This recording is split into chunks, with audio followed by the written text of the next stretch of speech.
Robert Patton. How's it going, brother? Good. Taylor, how are you doing? Thank you so much for having me. Pretty good, man. One of my coworkers here at Mount Carmel introduced me to you, wanted to bring you on the show, ask you about your military career, ask you about some business endeavors following your military career, how you use some skills from the military to be successful in your business pursuit. How does that sound to you? That sounds great. Sweet. Well, just go ahead and give a brief introduction to kind of who you are today and where you come from. All right. So I'm Robert Patton. I'm the CEO of SHEATH Underwear, sheath.com. It's an online underwear company, and it's underwear that I invented while I was on my second tour in Iraq. I started a company. We're on our 10-year anniversary. We're sold in over 100 countries. We're the official underwear of the UFC. We just broke our best. We just broke our record for the best Black Friday we've ever had. We're just we're doing our thing. Nice, man. Yeah. Sounds awesome. What kind of stuff did you do pre-military that led you to join the military? I did construction work. I delivered pizzas. I started doing payroll for a couple of different corporations. Then I got into human resources, but my college tuition fund kind of ran out, and I had built up quite a bit of debt. And I was just like at a ceiling in the corporate lifestyle, corporate profession. Yeah. And it was the middle of the Iraq War. It was 2006, and like Fallujah was going on. So the army was taking anyone that was willing to apply. And I found myself in a recruiting office, and a few months later I was at basic training. Wow. Yeah, I just want to kind of hear like your full spectrum. So you've gone from, a child, construction, business, military, and then CEO of SHEATH Underwear. So you've really, I can see your path just kind of riding up. That's really impressive. Yeah. So let's start. I like to start out with military career. How do you feel about that? Love it. Cool. So you joined in 2011. You were around 20. Oh, 2006. 2006? I got out in 2011. Oh, okay. Gotcha. Yeah. So joined in 2006. How did that start? Like I said, I ended up in basic training in January of 2006. And I remember you go to this little transition station, and you're just kind of like, they're prepping you for basic training. I'm just now remembering this. I haven't thought about it in It's forever. fun to reminisce, Yeah, and you're just like trying to run 2 miles. I was trying and getting winded and gassed out, but I took it really seriously. I remember when I got to basic training, they had these 2 food lines where you could go to a fast food line or the healthy food line. Oh, I remember that. Yeah, and I remember seeing a lot of less physically like healthy people, I guess, and they would go to the fast food line, and that was indicative of their physical fitness. I did not go to the fast food line one time. And I think that ultimately, it was, like diet is a big part of physical fitness. Right. And ultimately I ended up winning the high APFT award, but I remember the last meal that I was eating, I'm eating my white fish and rice and some salad. And the guy that I was in competition with, Eric Victor, Shout out. yeah, he was like this 19-year-old college student football player, really athletic. And I remember looking over at him as he was biting into a hamburger. And he's like, "I'm still going to beat you." And the next morning when we did the final test, after the push-up portion, I went to like see where he was at and how he was doing, and he didn't even max out the push-ups. So I knew I had him beat, but I ended up getting a 324 out of the 300, which I'm assuming where you're like in the MOS you were in, that's not that uncommon. But I was in like quartermaster, Right. where that was pretty unique. And I was like, wow, how do you beat the maximum number? But I beat it. I got the general's coin. I got the special ceremony. And I felt like pretty cool, I guess, at the time. And Yeah. I came in second in marksmanship. And it was fun. Like the whole process. The basic training was probably the most fun I Yeah. had. Looking back at it, because then it gets worse from there, and you're like, man, that was the best time I ever had in the military. Yeah. Um, And then I ended up at my company, and then within 6 months of even joining, so it was that summer, I got in the military in January, and by June I was in Iraq. wow. Yeah. Sorry, you're just bringing back so many memories with like the healthy food line and the unhealthy food line and the early PT test. Those are such good times. What was in like the unhealthy food line? It was always like cheeseburgers and some other sloppy It's like stuff. hot dogs, Yeah, hot and dogs. French fries and ice cream, I think, even. During a lot of training, I would always have to make like a conscious decision, like, okay, I did a hard training day, I'll go have 2 cheeseburgers. But then like 3 days after that, I got to eat the white fish and rice, like you were saying.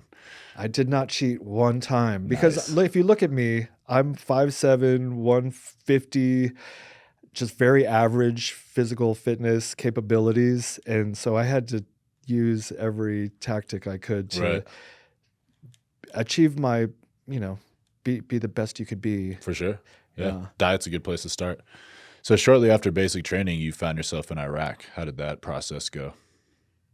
We were split into multiple teams because my MOS had us in. We had 2 teams in Afghanistan, Kandahar and Bagram, and then we had like a BIOP, Baghdad. I was in Balad on my first tour, which they called Motar-rita-ville. Oh, wow. Yeah, because they would, Yeah. lob mortars over. sure. And I told you I had done human resources and payroll before. So on our way to Iraq, I told my he was a Sergeant First Class Brawley. I love that guy. And I was like, I'm really good at administrative stuff. So if you need me to do the admin, I'm happy to do it. So I was the coordinator for transporting supplies and remains. I'll say it like my MOS was a 92 mic mortuary affairs specialist. And so we were responsible for taking care of the fallen soldiers, getting them back to Dover Air Force Base with dignity, honor, and respect. And we had to go through, like when a casualty would come into our collection point, we had to like open this body bag and search for any personal effects and annotate anything. And it was brutal. It was the worst job in the military. That sounds like a very difficult job. Yeah. And so I was like, I'll do admin if you don't mind. Of course, I still had to get my hands dirty because there was 7 of us and it was so busy in Balad Air Station. That's where a lot of the casualties came. And we had to deal with Iraqis also that ended up dying in like our care. Right. And so sometimes we would have to we had this picture book we would take pictures of all of their faces. And so when a family member would come to the like a little collection, not like identification area. Yeah, they would come to the wall and say, we're searching for our missing family member. Do you have him? And we would go with this book and show them. And I remember one in particular instance, I have this book and the lady's flipping through the pages. And of course she sees her husband and just starts screaming. And it was not fun. Yeah. I can imagine. Yeah. Yeah, in the military, especially in the veteran community now, I'm realizing people like to I don't want to just say like compare MOSs, but that's what happens, like you meet a veteran and, one might say infantry and then one might say something else. And then there might be some judgment there. And I just think, as a veteran community, there's really no space for that because you were mortuary affairs, someone else was combat arms, but like they could have never seen anything. And you've seen more stuff than people ever see in a lifetime. So, I like to remind the veteran community that we're all military. We're all veterans and we all have our own story, and there's no reason to ever judge one another. At least that's what I'm trying to portray. You know what I mean? Yeah, because you hear about anybody that's special forces or special operations, Right. they're like the cool guys with beards and whatever. They didn't have to. But I didn't have to do what you were doing, and I can't imagine doing what you were doing. So Yeah. that's respectable. It is, and we all did our job, and we were all on the same team. So Yeah. it's all love. It I is. have nothing but respect for other military members. One of the things that we do is like, did you deploy? Right. Yeah. If you didn't deploy, Right. then it didn't count. Yeah, we do it, but I think it does come from a place of love. I just hate that, it's misinterpreted sometimes, and some people feel judged, and some people feel, just like they're not the cool guys, because we're all cool, man. We all serve this country. And if you didn't deploy, you're lucky. Yeah, you're lucky. And that was the way the chips fell. Yeah. Well, I appreciate you telling me those stories. I know you didn't want to get into too much, but I appreciate you telling me about that. Let's talk about SHEATH Underwear and how that deployment sparked this massive business. It is a beautiful thing. So on my second deployment, we were not having so many casualties. There was a lot more time. I was like meditating, and I remember I had just watched this movie called The Secret, which is like the law of attraction and manifesting, and what you think about, you bring about. Have you seen that? Or Yes, I have seen it. It's been a while though. Yeah, it's been a while, but I remember I would watch it every day. I definitely wanted something more than my military career, although I did like it. I did love the military, and I was going to do my 20 years, but I was still sort of just wanting more. I had read a book called Think and Grow Rich when I was in my early 20s. I didn't join until I was 26. And so these kind of seeds had been planted about going the extra mile and visualizing and faith in these different principles of success. Okay. And then I just watched the movie The Secret, and now I'm in Iraq, and there's not as much to do because it was 2008. The war it was kind of simmering down a little bit. And I remember making a vision board while I was in Iraq, and I put all like these big bricks of cash and cars and snowboarding trips and all this cool stuff. And I don't know what's real or not, if that had anything to do with my ultimate success, because we're making millions, we're selling in over 100 countries, the official underwear of the UFC, like I said. But it all started back in 2008. I'm in Iraq making these vision boards. I remember I would go up to the top of our quarters. There was like, you could climb up this ladder and sit on the roof, and I would look up at the moon. Like the sky in Iraq is insane, like the purples and the oranges and whatever. I'd look at the moon, and I'd be meditating and doing yoga and stuff. And then one day after our generators were out, you're familiar with like the generators and the water, and they had been out for a couple of days. And it's 115 degrees in the summer in Iraq.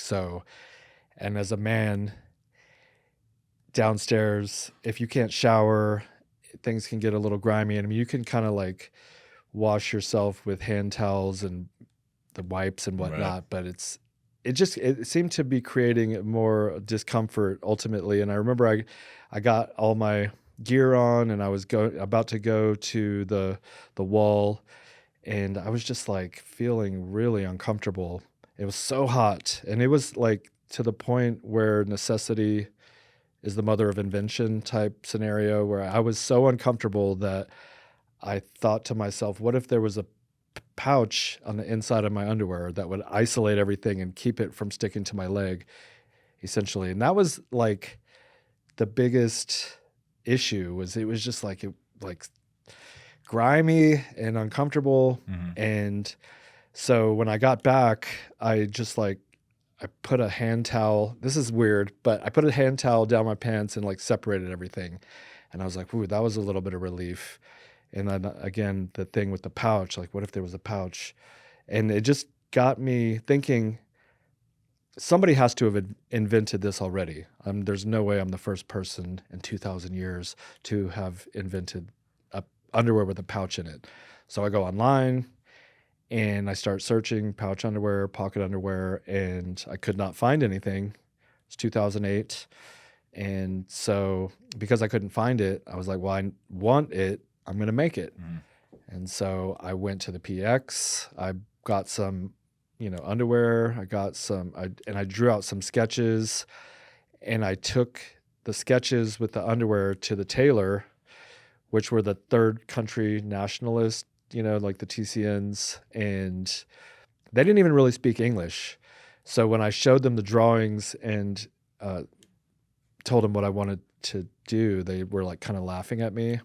They snickered because there was these two dudes and they were like looking at each other like, this guy's crazy. But I came back the next day and they had made them, and I have like this picture of the first prototype that I had in Iraq, and it had this little square pouch, and it was little, but I like crammed everything in there, and though it wasn't that comfortable, the concept was created, and it was, I could tell that I was on the right path.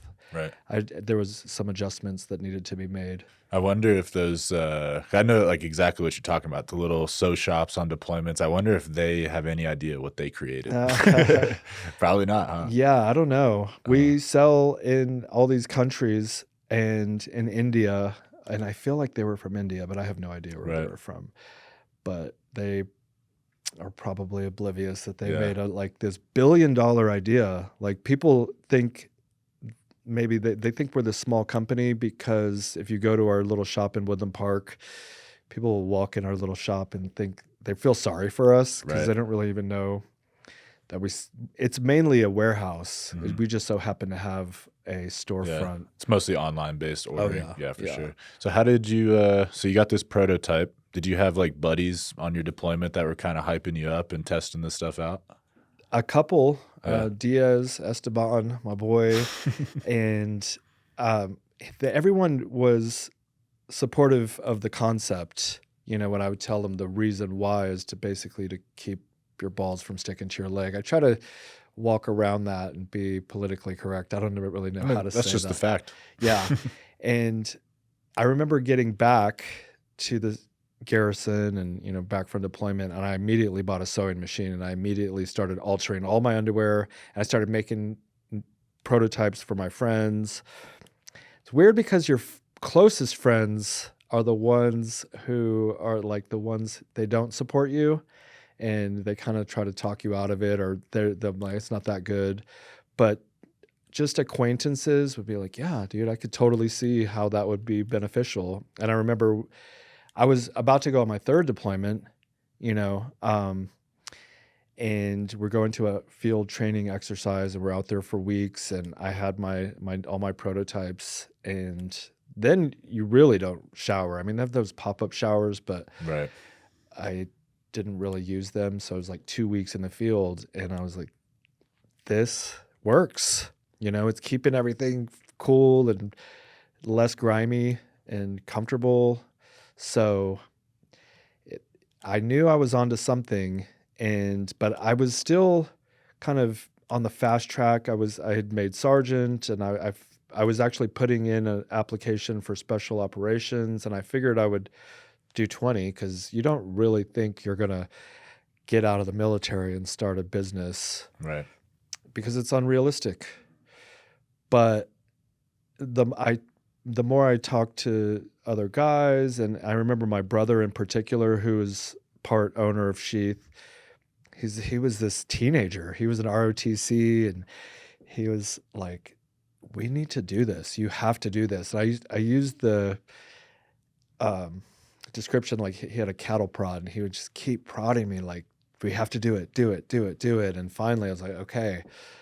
And so then we start trying to come up with names, and we came up with Southern Comfort, which is pretty good. Mm-hmm. Junk Drawers. Southern Comfort. I like it. Okay. Yeah. It just clicked. Yeah. There was a few all these different names, but ultimately he went back home because he had flown out to visit and we were really brainstorming. But I remember he called me one afternoon and he didn't even say anything. He just said sheath. And I was like, that's it. I like it. Yeah, it was cool. perfect. So you kind of had this, I don't know, partner in crime the entire way, just poking you along. I wanted to cycle back on something you just said, though, but you're like, no one gets out of the military, or no one thinks they're going to get out of the military and start a business because it's unrealistic.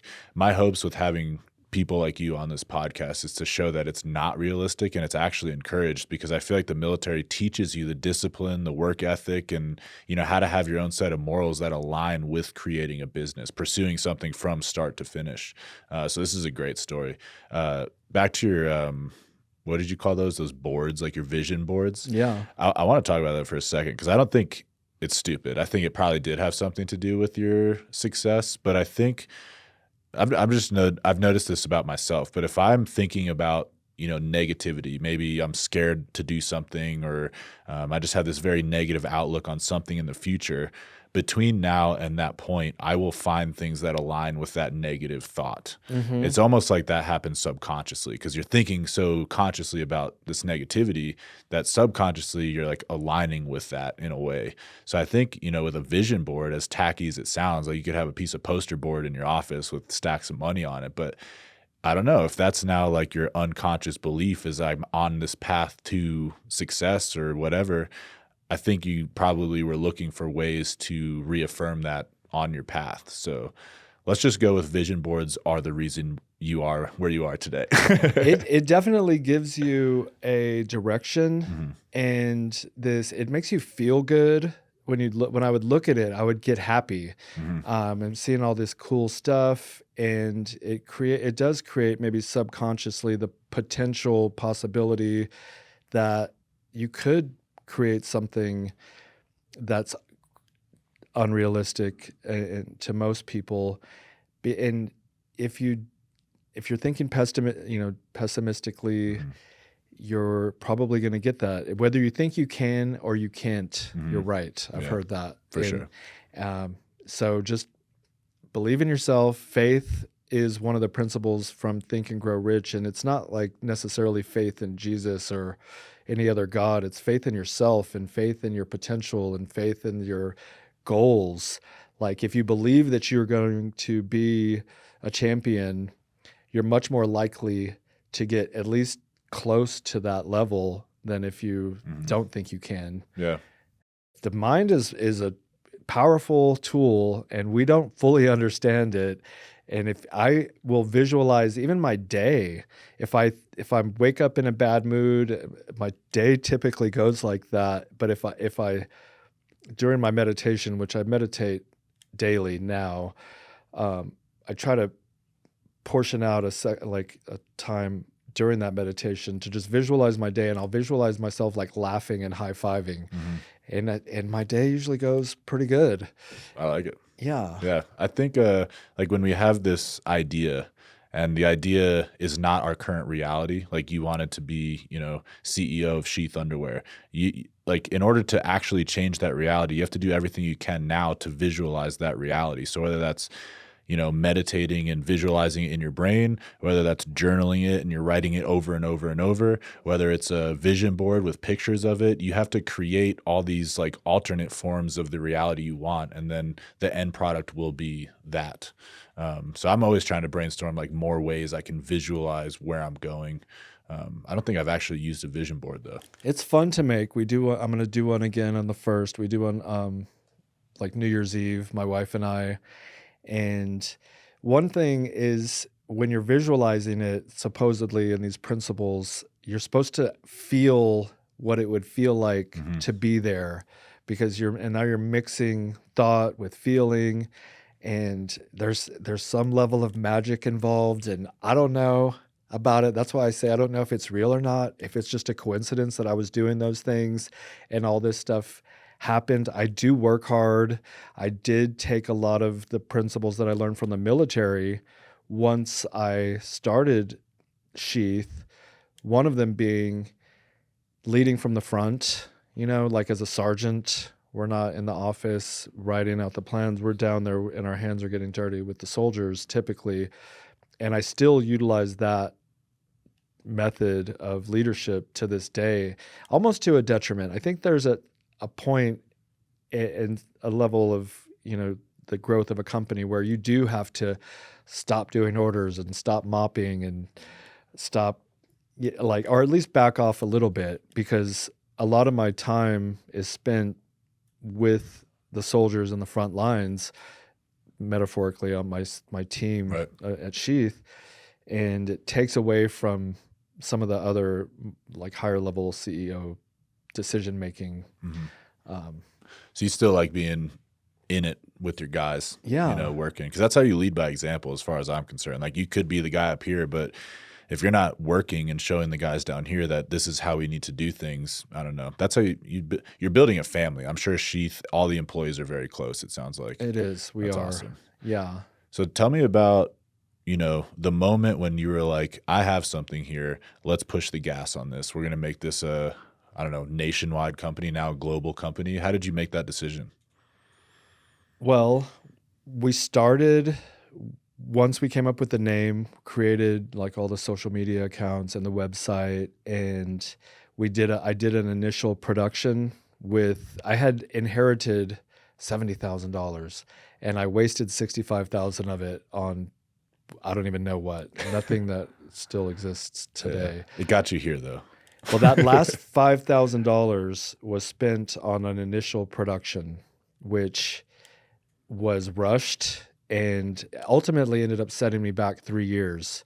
But you want to just start where you stand. If you don't know how to start an underwear company, but you'll figure it out. Right. And so I made this initial production. The pouch was too high. All the initial feedback was, I can't wear these.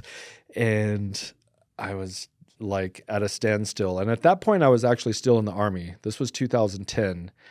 So I didn't get out of the Army until November of 2011. And in that time, I remember I would be painting the Sheath logo on shirts. I was still promoting it, still telling people about the concept, but I didn't really have a product to sell. But I'm still building this brand and this concept and idea. And when I got out of the Army, I remember going and working for a Vietnamese tailor, Tony, and I asked him, I said, if you teach me how to sew and help me make a new prototype, I'll work your counter for free. Because I was also going to school. I ultimately got my bachelor's and master's in business. And so I was getting that GI Bill, which helped pay the bills while I was building this concept. But what ultimately launched it into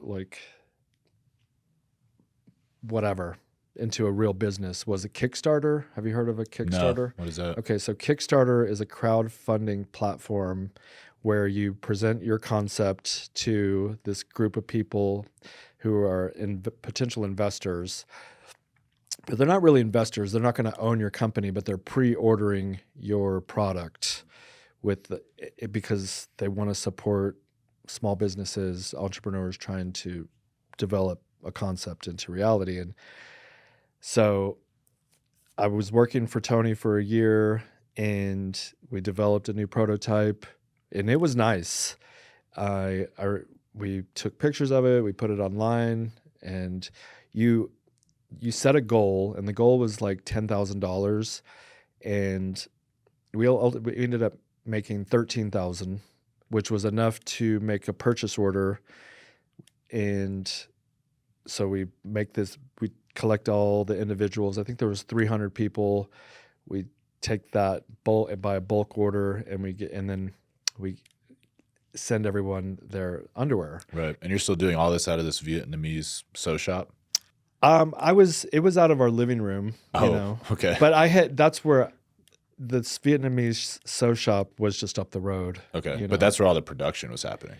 That was where the prototypes were made, and we sent it overseas to, the first one was in China. The one in 2000, well, this one was in China. Mm-hmm. The first one was in Pakistan. The one in 2010. Oh, okay.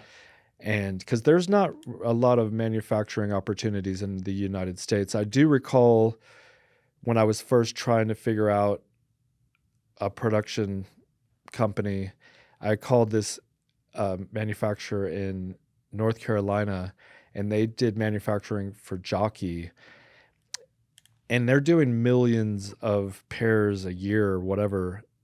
They laughed at me, and they wouldn't even take my business. So we did have to go overseas. Okay. I was just curious because the way I had painted the picture in my head was like you guys were all grinding in the sew shop making these. Yeah. But you had outsourced it at this point. Okay. Yeah, we were just making prototypes. And that initial batch that I got from 2010, I did ultimately correct all of those. And as I was playing with the design, and we sold them at a discount to just get more feedback. So I was sewing. It's kind of fun, actually. You can get in a weird like zone when you're sewing, but that I thought we were going to maybe produce them ourselves, but when like in reality we're selling so many pairs, like 10,000 pairs a month at this point or more. Wow. It's not not feasible logical. at all. Yeah. So you through this Kickstarter program, you had 13,000 in revenue, it sounded like. How fast did it start to escalate from there? We doubled every year from 2013 to 2021. And the only reason things stopped in 2021, it didn't stop, but it slowed down because the economy got a little funky, inflation. Everyone was getting those COVID checks in 2021. And that was actually our biggest year. We did 4,200,000. And then once those checks stopped going out to everyone, the economy slowed down significantly. And then in 2022, we did like 3.8. And then in 2023, we did like 3.5. And now it's 2024, and we're going to be back around 4 million. And I think we have big plans for next year because it seems like everything's stabilizing. The optimism of the country is at a new high. It's been a little shaky these past few years. Yeah, feels good right now. Yeah. Yeah. I want to highlight real quick, you got out of the military, you used your GI Bill, and then got a master's degree, and then we're kind of doing this the entire time. I think that's an awesome route, and I'd love for you to speak to this for a veteran who's getting out of the military and maybe doesn't know what they want to do. But that GI Bill is available, and they pay for school, and then they pay you an allowance for housing. Mm-hmm. Like you could be a full-time student and have your bills paid for sure, especially if you're a disabled veteran as well. But do you think, that time in college, I don't know if you used your degrees today, but during that time, did you feel like it was a good time to just kind of focus on the business, get your head on straight, figure out where you wanted to be in life? It was so perfect because, my SHEATH was my all-time obsession, but I'm going to school for a master's in business, and every project that we were assigned, I would use SHEATH as the subject matter, and I'm telling all the other students in the class, I'm presenting different projects, and SHEATH is the basis of all these projects. So everything I'm learning, I'm applying to SHEATH as I'm building it. And it's been 16 years since the initial just concept was formulated in my brain to now we're sold in these over 100 countries, and we're like in the octagon of the UFC, which is mind-blowing. And actually my 2022 vision board had like Joe Rogan and Dana White, and in 2024 we are in the octagon. So cool, man. I don't know if it's real, but point is these things are going to take time regardless. So whatever it is you're trying to do, whatever you're trying to build, it's not going to happen overnight. And it is like a tree, a seed, planted from a seed. It might take 20 years. And one of the principles from Think and Grow Rich is you have to be willing to dedicate 20 years of your life without pay in order to be successful. And that to me means not necessarily that you're not going to get paid for 20 years, but that level of dedication. I have been obsessed. I have Sheath tattooed on my back, and it hurt really bad. And every day I wake up and it's Sheath all day until I go to sleep. And it's been over a decade, and I'm kind of like, I need a little bit of a break. Right. But I love it. And you can't just half-ass this shit. You need to be in a white hot burning obsession if you really want to compete with other people in this, like, in capitalism. Right. I don't care if you're selling tires or any product. You need to take care of your customer and, like, make sure the product is good, and, like, all day every day it has to be, like, top of mind if you want to break through. Mm-hmm. Yeah, I like that. That's a really good mindset. I'll have to check. I haven't read that. I'll have to read it. But I like this path for veterans. Like, I like getting out, going through the GI Bill, going to college, and, like, yeah, you'll get a bachelor's degree, master's degree, but use that time to have your bills paid, learn some new study techniques, start to network, and figure out what it is you want to do. And then you end up with a degree at the end. So Exactly. it's like, it's such, a useful tool, and it's really, like, I'm grateful that we have access to that. I love the way the military is taking care of me since I've gotten out. I think the VA and whatever, they get, like, a bad rap, but they took care of me from Right. my medical schooling. It's like a springboard, a very nice transition out of the Army into civilian life. I got my master's degree. I'm sure I could have used that to get a nice job somewhere. I just so happened to have this idea, and it was perfect timing because as I was graduating with my master's degree, that Kickstarter was successful. And funny story, backtrack a hair. The first Kickstarter was successful, and we get the product, we ship it out to everyone. Everyone's happy. We sell out, and I order it again, because you have to reorder more underwear because people want more.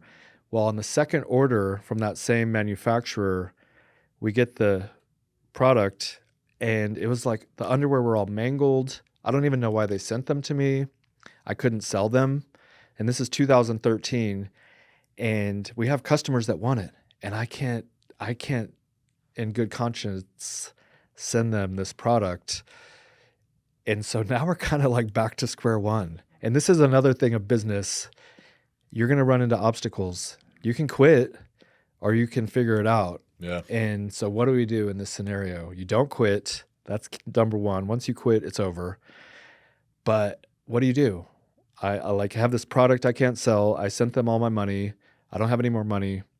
But I do have customers that want the product. So I had to do another Kickstarter, which I didn't want to do. I had this weird, like, I have a conscience, and I'm thinking you do a Kickstarter once, you don't do 2 Kickstarters. That's not a Kickstarter. I don't know. But ultimately we had to do a second Kickstarter, but we didn't have a manufacturer. Now, when you tell the universe that you're not going to quit, sometimes it will, like, give you a gift, I guess. And so in between the first Kickstarter and the second Kickstarter, I got an email from another manufacturer that is in China, and we are still with them to this day. For 10 years now, we've been with the same company, and they are the best. Nice. And I love them. Like, we are, like a partner, if you will. They sent me an email. They said, can we send you a prototype? And I was like, it just so happens that we need a new manufacturer. So I sent them a prototype, and what they sent me back was better than what I sent them. Nice. And there's a lot of uncertainty when you're going through this process. I mean, there's, like, anxiety. I don't sleep that well. I got up 6 times last night still. And I have good nights and bad nights. Last night wasn't the best, but Yeah, I relate. yeah. And so I remember I would be laying in my bed, riddled with anxiety, like, is this going to work?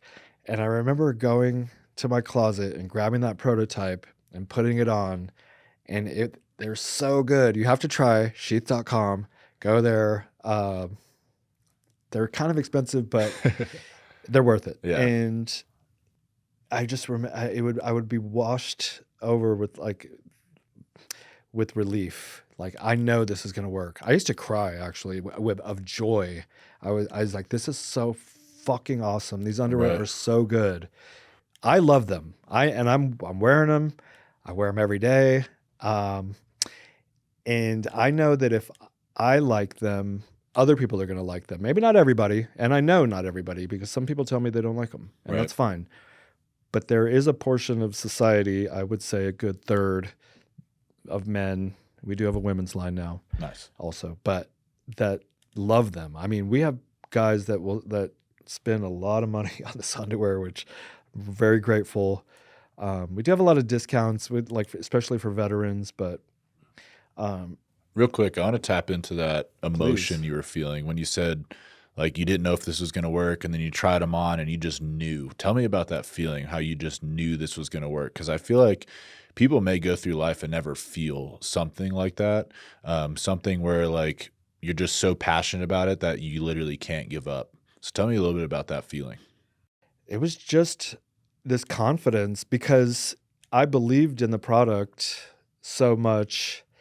Like, the concept is one thing, but when you put it on and you feel the comfort that they provide, like, it was just this confidence washed over me. And I knew that if I truly believed in the product, then other people would too. Because people try to create something that they think someone else would like, but you have to like it. Right. You have to love it. And if you're not lying to yourself and you believe in your product, it's just contagious. Other people are going to believe in it also. And like I said, some people might not like it. You're not going to get 100% of the population to buy your shit. Otherwise, even Apple, or Samsung, it's like you're going to have some competition. Coke and Pepsi, Toyota and Ford, Tesla, Yeah. whatever. But you don't need everybody. You just need a tiny little fraction. Right. Yeah, I'm really happy you said that. I'm pretty passionate about creativity. I make some music. And I've learned recently, well, not really recently, but when you try and make something that someone else will like, it's almost like you'll fail every single time, because literally you don't know what other people like. There's no way to actually comprehend what other people will like. So you made this underwear because you liked them, and that's why it's successful. I guarantee it. Plus the vision boards. A little bit of both. And with music, I feel like there's a download from the universe that you got to open yourself up. That's where meditation comes in. I think if you can't force it, you're like trying to make this thing, it's not gonna come through like naturally. It has to, I swear, like from God, from the universe. That's where I think Sheath came from in a way. It was just it just came to me. I believe you. Yeah, for sure. It's a unique feeling, and I don't know how to like explain to people how to start tapping into that. But at the end of the day, you created something. They're just talking about the creative process here, and I think the creative process is not within us. It's coming from somewhere else. And I've had some musicians in here and they talk about the same stuff, but like some of the best songs they've made, they like went into the studio in a horrible mood, but they were just very open, and they made one of their best songs in 8 hours, where they have other stuff they've been working on for 2 months, but they're like trying to make the summer hit, that everyone will like. Yeah. Never works. Yeah. You're trying to copy someone else's thing. I mean, like books. I want to write a book, and that won't be too difficult, because I'll be basically telling the story of Sheath and whatever.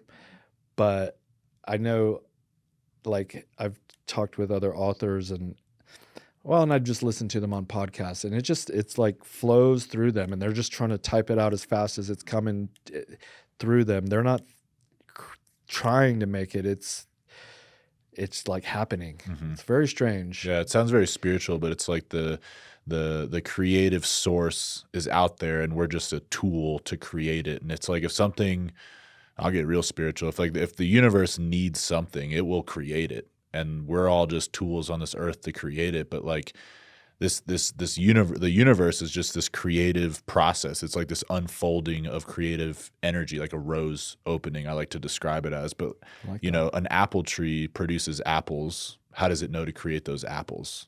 There's something telling it to do it. You know what I mean? And I think we're the same way. We can tap into that and then create something. You were in the right place at the right time. I bet Sheath, maybe it would have been named Sheath, but it would have happened with or without you. Yeah. I mean, there are other underwear companies with similar concepts that were developed at a similar time that they were probably, I know one of the guys was hiking through the woods in Canada, and it like came to him and he started a company.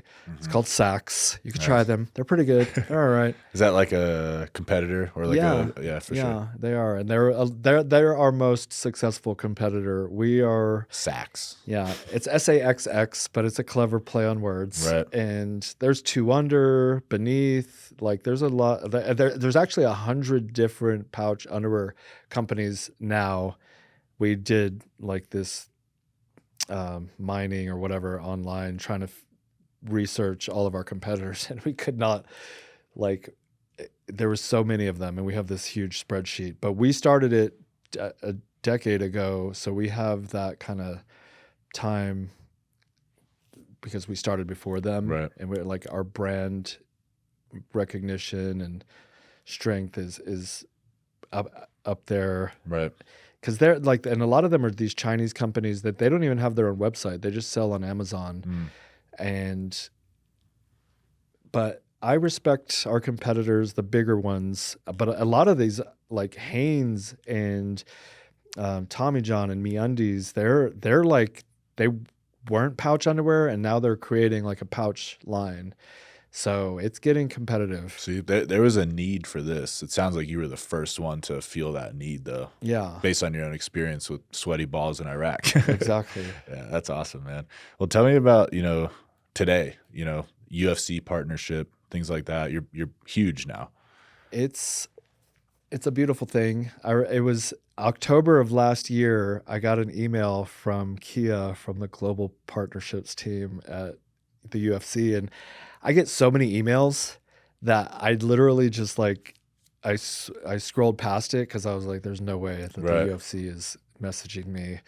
And then, but in the back of my mind, it was in there, and I was like, you scrolled past that one email. I wonder if that was real. So I searched it and I looked it up, and I remember it being a Saturday. Yeah.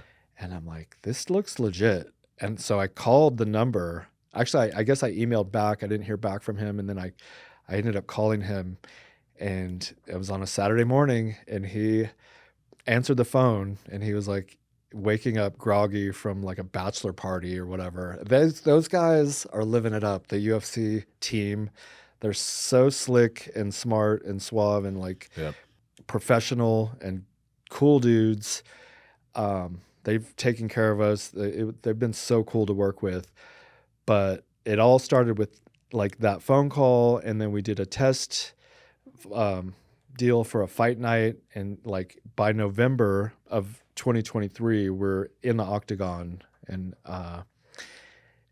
then we did another one, and then we did a pay-per-view. It was Colby Covington versus Leon Edwards, and that was just like insane. So, and then we signed the deal for 2024, a year-long contract, which was $750,000, which was insane. Wow, good for you. A huge investment, but it put us on this global awareness campaign, I guess, and we're like being seen by people watching the UFC like all over the world. Yeah.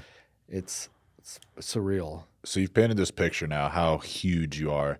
I want to try and identify something, because I don't know what that's like. That's a very huge feeling. You run a massive company. Can you think back to maybe childhood or just early days when life was very simple and compare it to now? And what does that feel like? What does it feel like to think back when life was so small and simple? And what does it feel like when you think about life now as it's this massive thing? Or do you even feel it as that big? I mean, I feel like I'm just this normal guy, Right. and I don't think I'm special in any sort of way. And I'm honored like to be on your podcast. And when I meet people that think I'm special, it's like, I'm you don't even know, dude. I go through the same shit you do, and I'm Right. like dealing with my own insecurities or relationship issues or, you know, conflicts with employees and stuff. But I remember trying to join the high school basketball team and just really devoting all my energy towards that goal. And I think I don't know if I've always been this way where I focus all my energy on doing a really good job because I wasn't very good at basketball, but I loved it. And I did make the team, but I made the B team, but just because I wouldn't quit, they'd let me make the team. But then I got into some trouble. I like broke into some cars and shit or whatever. And like that kind of derailed my basketball career. But then when I was in the corporate life and in the payroll department, I remember I created this program that we had 9 people in our payroll department. I made this program more efficient to where we only needed 3. And it was kind of bad because they got rid of 6 of the other workers. And then I ultimately ended up getting fired because I was like, I made this program. I'm saving you guys hundreds of thousands of dollars. I want a raise. They gave me a raise, but because I like pressured them or something, it was a very strange situation. They ended up firing me, which was unfortunate, but everything happens for a reason. And then I went to do some human resources and then ultimately ended up in the Army. But, and I try to create a union. Anyways, I was trying to do good. But it's surreal, dude. Like, I don't know what money is anymore, really, because I'm dealing with like hundreds of thousands of dollars on a monthly basis, where when I was in my early 20s and I'm transferring credit card to 0% credit card interest just to like push back the payments a little bit. Like, it's just a different level of dealing with numbers. So that's strange. That's probably the weirdest thing, is the money thing. Yeah. But I drive a Tundra, I bought a 2015 Tundra. I do have a little Tesla, but it's not a fancy one. I have a decent house, but it's not like this mansion. We have a lot of animals. Nice. It's I don't know, man. It's weird. You still pretty much feel the same. Yeah. That's kind of what I was hoping you would say, because I feel like, I've done this when you're pursuing a entrepreneurship endeavor or a new route in life, or for me, it was like a new job in the military. I reclassed. I felt like I had to change. I felt like I had to be this new person. Like, I'm now going to be this person. And I'm realizing, looking back, I'm only 32, but looking back, when I tried to do that, whether it was in a romantic relationship, whether it was in a job pursuit, even a hobby sometimes, when I felt like I had to change and be someone who I wasn't, it always failed. And all the things that I've pursued, from Taylor's perspective as like a child, like, what did I like as a kid? I was goofy, I was outgoing, I loved music, I liked all these things. The further I've gotten from those feelings, and those are feelings only only you have, when you remember those like naive days, the further we get from those, the quicker we're going to fail. Because then we start to think about, like you were saying, am I making this for other people? Is, other people going to like this? Or am I doing what I think, what I'm going to like? Yeah. That's just cool that you don't feel different. That's really like refreshing. Because I don't know, I've asked people this question like on and off the podcast. And like some people would say, like, I'm just such a different person than I was back then. And I don't understand that, I think in a way they might be maybe less happy than they're probably portraying, or something like that. But it's cool. It sounds like you've been yourself this entire time from, day one to today. You made a product that you will like, and that's why it was successful. And there's a lot to take away from that. Yeah, just be yourself. I think the authenticity rings through. I'm not this super slick talker. I would like to be. I remember on my first vision board, Obama was super smooth with his oration, public speaking skills. And I remember cutting my face out and putting my face on his body, just waving to a crowd of cheering people. And I would love to be this just great orator. My dad would say orator, but just a public speaker. And I did a speech recently and it went over really well. Like the crowd was into it and we had a good time. And I want to pursue that a little bit, because not so much for my own vanity, although I did have a really good time. And I got a really good response, but I want to tell the story of Sheath to show other people that if I could do it, you can do it. I am not special in any way, at least from a genetic gift. I'm not tall and handsome or extra smart, very average in terms, my grades and athletic ability. But maybe one thing I have that is unique is just my will. I don't know. I don't know what other people's wills are. So I don't know if you have it within you to dedicate yourself to something like 100% for a decade. Right. But if you do, I would start with this book, dude. Think and Grow Rich. I'm telling you, it is the blueprint for success. It shows how all the people, not all the people, a lot of people in the past did it. And you just like read it and read it again and read it again. Maybe not over back to back to back, give it some time to digest and stuff, but I'll read it annually and I still cry. I'm very emotional, but I'll be reading these stories of these people who made it from nothing. And it's so inspiring. And that's what I wanted. That's why I want to get out and tell the story, is because I get so inspired by reading these other people who did it, and I want to pass that on. Yeah. I read a lot of content like that. And something I noticed, and it's why I asked you about that feeling you had when you were like, this is going to work. All of these successful people we're talking about, they all pursued something they were passionate about. So if this entrepreneurship endeavor seems very intimidating, I think you need to dial back a little bit, figure out what it is that you're passionate about, what aligns with your morals, what reflects who you were as a kid, like back when we were naive and just silly, but what were we feeling back then? And then if we can tap into that and then get passionate about it, that's when you can really push the gas and, put a decade of work in.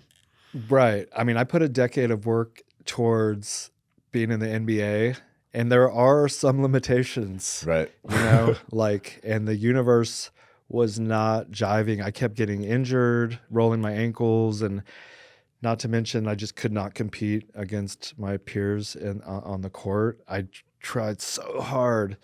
But you also want to feel it out, if the universe is with you. And I don't know. I've heard other people say this, but it'll feel like you're flowing down river, and you're just on the ride. I know comedians will say when they have one of their best sets, it's like they weren't even really there. They're just watching it happen. And I could sense that to a degree in how my life has unfolded. It's kind of just been happening, but I've also been focused 100% on making it happen. Mm-hmm. You focus on the right thing, though. I think that's key, is identifying the right thing, that thing you're passionate about. Yeah, but was I passionate about underwear and balls? You like balls. I mean, apparently. I know, right? It's so funny. This comedian, Tim Dillon, he would say the craziest ad reads for us. You could look him up on YouTube, and he'll be like, "This guy really loved balls. He was in Iraq, and all he was thinking about was balls." And that's not exactly how it went down. But I let these comedians do their ad reads however they want to, and sometimes they go off script. But those are the best ones. Yeah, I was gonna say, with underwear advertising, you get pretty creative. Yeah. There's this new kid, Patton. I don't know if he's a podcaster. He's 17. Wow. And he has one of the most popular upcoming podcasts that he's doing these crazy ad reads for us.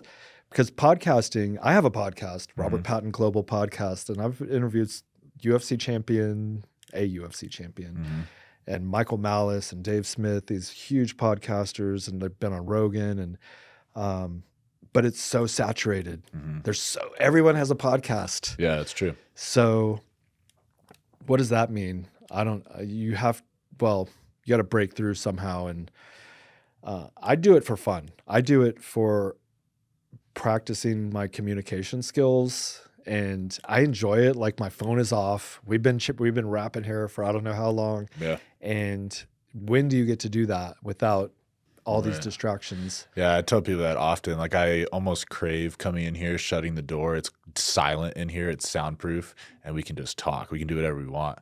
But I've never really talked about this on the show. Like, podcasting is very saturated. The Veterans Voice podcast is a service of Mount Carmel. This is a resource of Mount Carmel. And our hopes with this podcast, interviewing gentlemen like you and, successful military to entrepreneur to successful business owners, is that we will start planting seeds in veterans to do this, because we all have it in us. The military gives you the tools, and I think when you get out of the military, you think those tools were only good in the military, and then that was your purpose, and your purpose is gone. No, you have purpose and you have the tools, but now there's no limitations. You don't have to wear a uniform. You don't have to answer to anybody. You can literally do anything you want out here. And that's our hope here. So this is a service of Mount Carmel Veterans Service Center, and we just want to spread motivation across the veteran community. That's why I'm here. And I agree 100% with the training we got from the military. It sets you up for success. People talk down about the military or soldiers, and we're like dumb or something. I mean, these are some of the hardest working, disciplined individuals on the planet.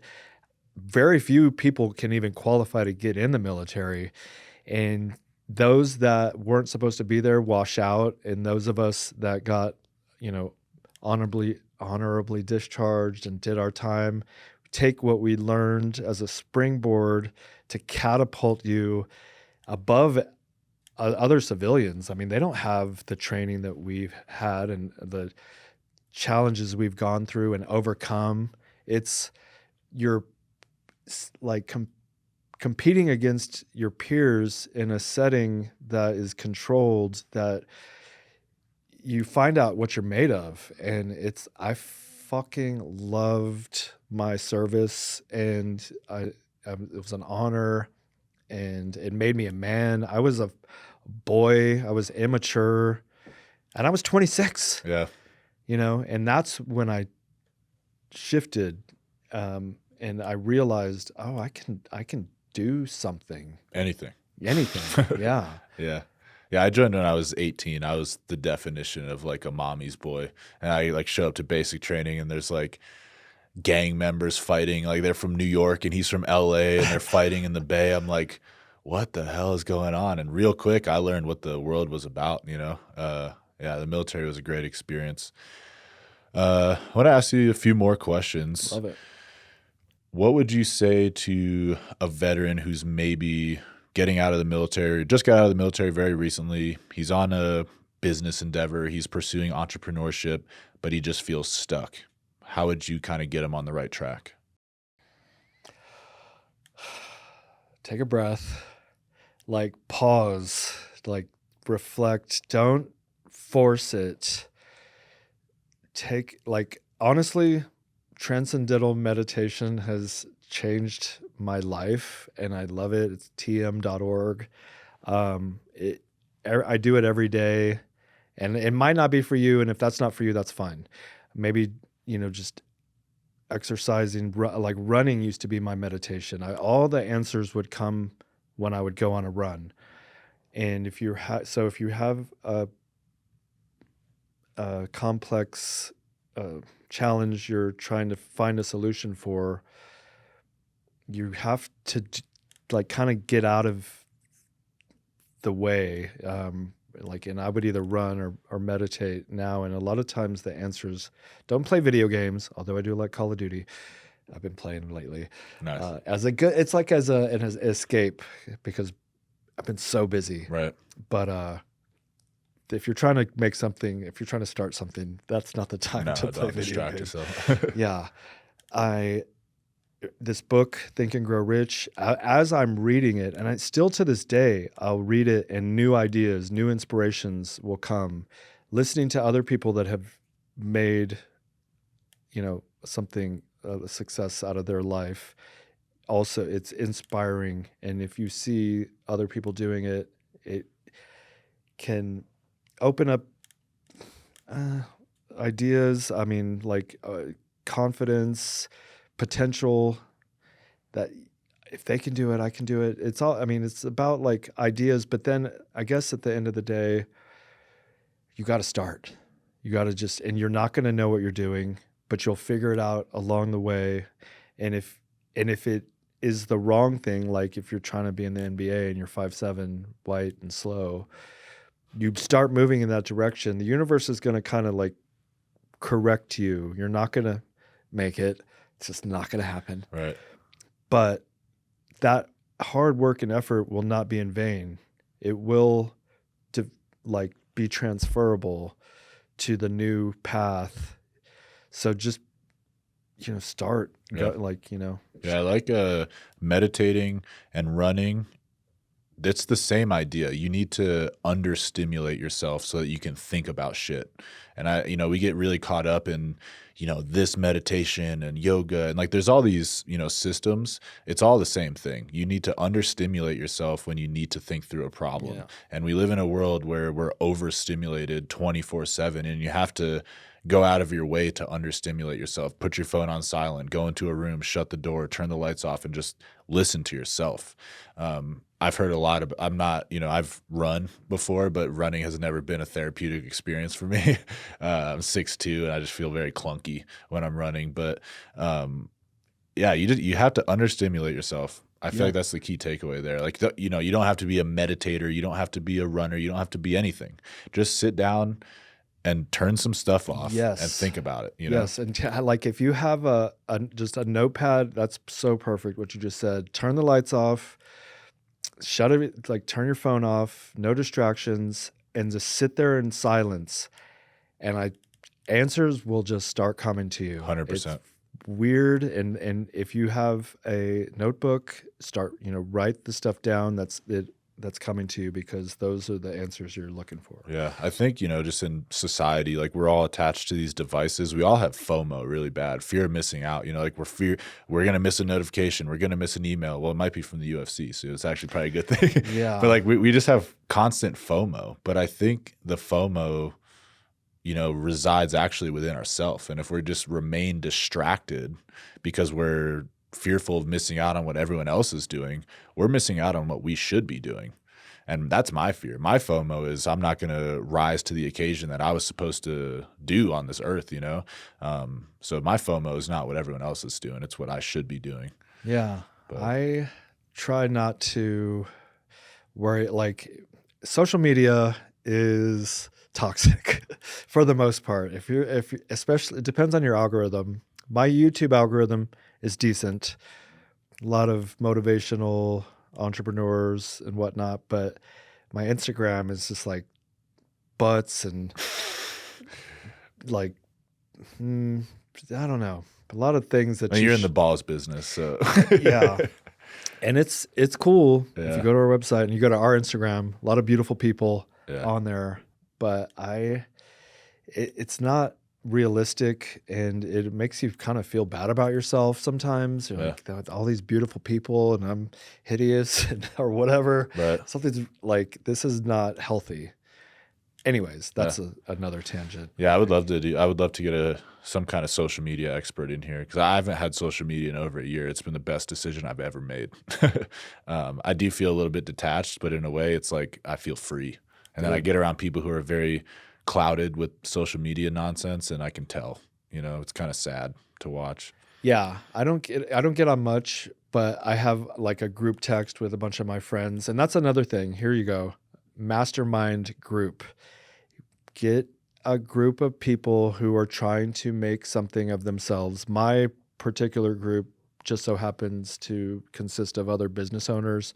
We got Ohana Kava Bar, Matt Clark, it's in Colorado Springs here. Is this like a local kind of a thing? Or I guess it's nationwide, but yeah. And then Elevation Hydration, my buddy Corey started an IV hydration company. Both of them are doing very well. Max with Balance Chiropractic and a couple other dudes that are starting businesses. But anyways, my point is these guys have businesses and we all talk about our problems and successes, but then a lot of like in our group text, they'll send me all these social media clips. A lot of Andrew Tate. I don't know if you probably don't even know who that is. Barely. Only because other people talk about him. Okay. Yeah, he's a lot of people hate him. And for good reason, I guess, but a lot of people like him for good reason also. Right. Yeah, accountability partners is what you're talking about. It's really important to have accountability partners. And I want to ask you this question. Was there a time in your business pursuit that you've had to, maybe say goodbye to some people and really lean into other people? Oh, yeah. Yeah. How important was it to get rid of people who were kind of holding you back? Or if they were holding you back? I remember this. This can get a little weird, but I'll tell you. This one dude who was in my unit knew I was building Sheath, and he wanted to be a part of it. And we were both, like transitioning. We were both out of the Army. He was getting like $5,000 a month. He was like he got his disability, but he also was getting Social Security, and he wanted to be a part of Sheath. And then I remember I was like, cool, we'll hang out. And how about tomorrow we'll go work out and just reconnect, because I really hadn't even talked to him in a while. And he was outside my door at like midnight, and he stayed out until 5, or like we were supposed to go work out at 7. So he was doing coke all night and wanted to go work out in the morning. And I was like, no, dude, we're not gonna hang out at all. That was like one instance. The bad thing is he ended up killing himself. But that's not my fault. I don't know. I can't control these things. Right.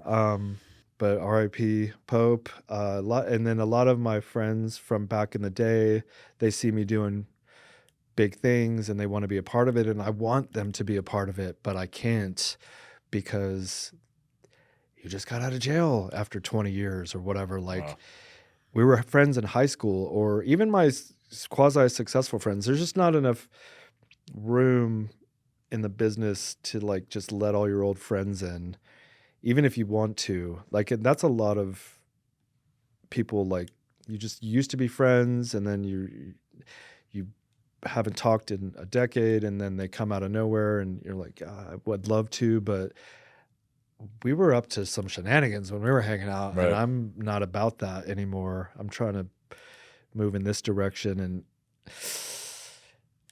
that's kind of like, and there's people that have worked with us that just couldn't get right. Like, dude, we have this great opportunity, and you're smoking weed all day. Like, and you need to focus on the job I just gave you, and you're shipping one dude's order to California when it was supposed to go to North Carolina, and the guy in North Carolina's order is going to California. Or it's like, it's right there on the paper. Right.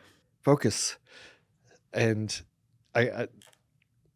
there's so many scenarios where, I could probably tell you different stories. Just the ebb and flow of relationships and life in general is kind of confusing to me. Like, no one ever really tells us how to do that. No one ever really tells us, like, hey, you need to surround yourself with successful people. Yes. And, disassociate from people who are clearly not, helping you, or you're not helping each other. So what are you guys doing? Like, if you have a vision board that's going to a certain place and this person doesn't even know what a vision board is, that's probably a key indicator there. But yeah, I was just curious, because I don't have an answer for that. I'm kind of looking just for advice for myself. The thing that you just said was spot on. Surround yourself with successful people that are doing better than you.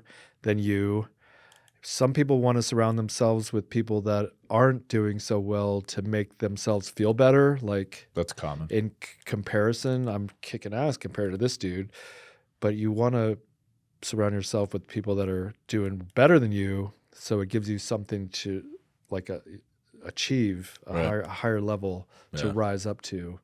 You don't want to be the smartest guy in the room. Never. And if you think you know everything and you don't have anything else to learn, like, you're wrong. Yeah, dude, I carry that notebook around everywhere I go, and I always like go. This is just an internal dialogue, but I go everywhere. I'm the stupidest person here, and you need to learn something from everyone in this situation. If not, at least one or two people.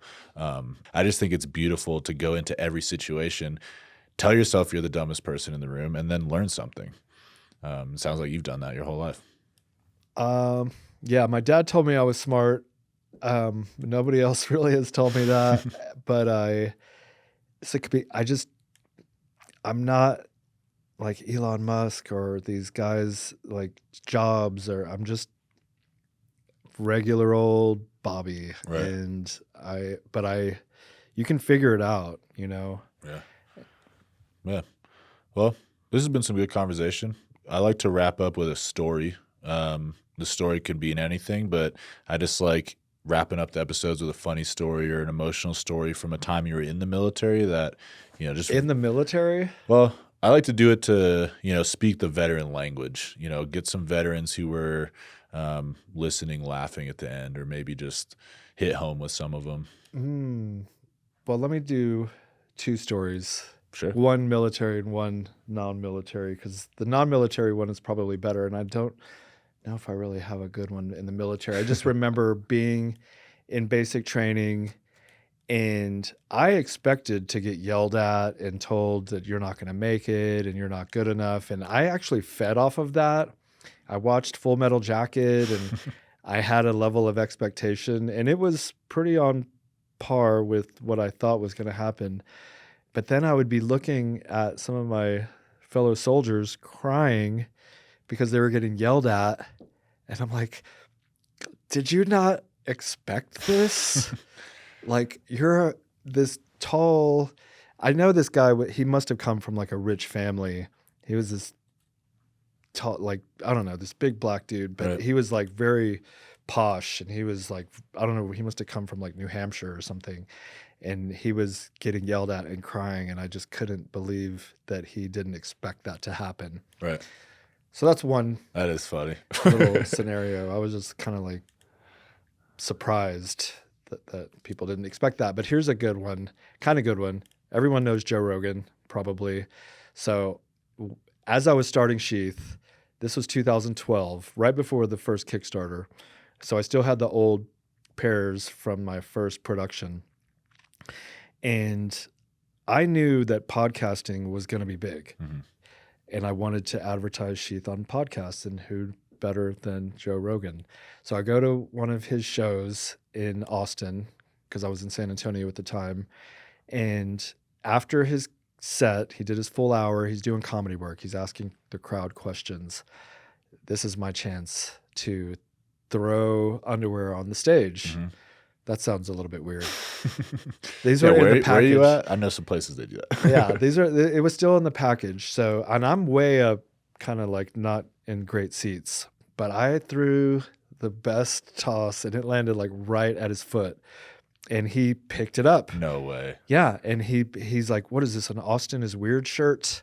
And I have it all recorded. I've never released it, but I still have it. It's probably on my phone. But he goes, "Is this an Austin is Weird shirt?" And then he goes, "Sheath, what the fuck is this? A pouch for your balls?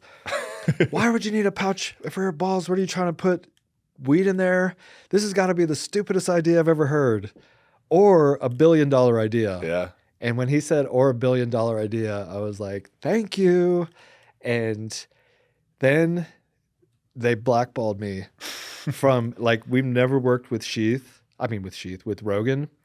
But if you look at all the people we do work with, and I don't know how deep you guys are into Joe Rogan, but you got Ari Shaffir, Shane Gillis, Mark Norman, Tony Hinchcliffe, all these UFC fighters, the UFC itself. Like, we didn't get Joe Rogan, but we got the umbrella. Right. All his friends. And Michael Malice, Dave Smith, they've been on his show, mentioned Sheath numerous times. And so Does he remember that, or is he ever? He knows. I mean, I don't know if he knows about. He has to remember. Maybe he doesn't remember me throwing it on stage. Yeah. But funny little story. That's hilarious. Yeah. So go for it. It might not work out, but it'll carve a pathway. And I think he may or may not have given the green light to his friends, like, yo, this dude wants it. Right. I can't give it to him, but he's obviously not going to give up. So if he wants to work with you, work with him. And we've built a vast community of people that have been on Joe Rogan. Like, I consider him the Johnny Carson of our era. If you go on Joe Rogan, you're like a made man, if you will. And so that has been our tactic for about a decade, and it's paid off. Yeah, that's a funny story. He remembers, I'm sure. One day I'm gonna meet him and like in real life and shake his hand. I'm just a big fan. He's doing his thing. It'd be hilarious as if you met him and then he opens his belt and he's got a pair on. That would be a dream. I would die of. I would just be like, okay, I'm good. That was all I needed. Sell the business. I swear. I don't know why.